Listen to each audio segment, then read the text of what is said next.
Assalamualaikum warahmatullahi wabarakatuh. Perkenalkan saya Tiffany Zalianti Fitri dengan NIM 24016260 dari Prodi Pendidikan Bahasa dan Sastra Indonesia. Nah, kali ini saya akan menjelaskan unit 7, yaitu Ekonomi Kreatif dan Pariwisata Berkelanjutan di Indonesia.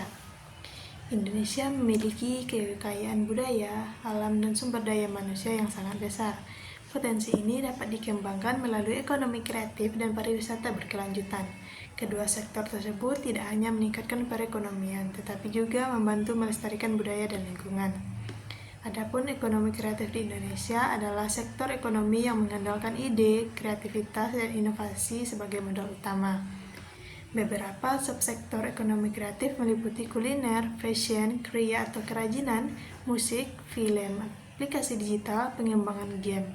Sektor ini berkembang sangat pesat dan mampu menciptakan jutaan lapangan kerja serta memberikan kontribusi terhadap perekonomian nasional. Banyak generasi muda memilih menjadi entrepreneur kreatif dengan menciptakan produk yang inovatif dan memiliki budaya nilai tinggi. Nah, adapun pariwisata berkelanjutan. Pariwisata berkelanjutan adalah pengelolaan pariwisata yang memperhatikan 3 aspek utama. Yang pertama, keuntungan ekonomi, yang kedua, kelestarian lingkungan, dan yang ketiga, pelestarian budaya lokal. Tujuannya adalah agar wisata dapat berkembang tanpa merusak alam dan budaya yang menjadi daya tarik utama. Contoh destinasi yang menerapkan konsep ini adalah Raja Ampat, Labuan Bajo, Danau Toba. Nah, adapun studi kasusnya yaitu Desa Penglipuran. Salah satu contoh sukses pariwisata berkelanjutan adalah Desa Penglipuran. Keberhasilan desa ini didukung oleh kebersihan lingkungan yang terjaga, pelestarian adat dan budaya, partisipasi aktif masyarakat, serta pengelolaan wisata berbasis kearifan lokal. Nah, desa ini bahkan dikenal sebagai salah satu desa terbersih di dunia dan menjadi contoh bagi daerah lain di Indonesia.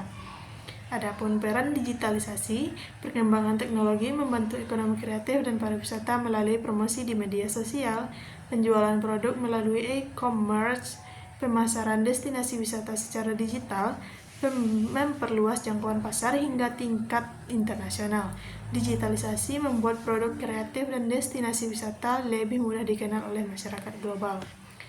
Tidak hanya itu, tantangan yang dihadapinya ada beberapa, termasuk keterbatasan pemasaran, akses permodalan yang sulit, persaingan pasar yang tinggi, kurangnya inovasi, serta resiko kerusakan lingkungan akibat pariwisata massal.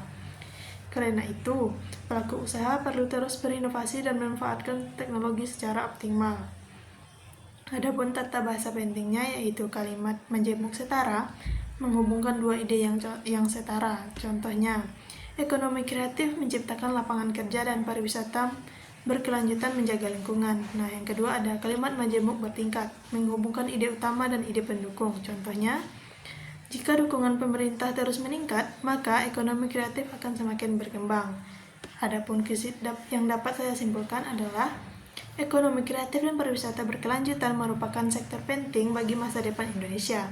Dengan kreativitas, inovasi pelestarian budaya, dan pemanfaatan teknologi, kedua sektor ini dapat meningkatkan kesejahteraan masyarakat sekaligus menjaga warisan bangsa.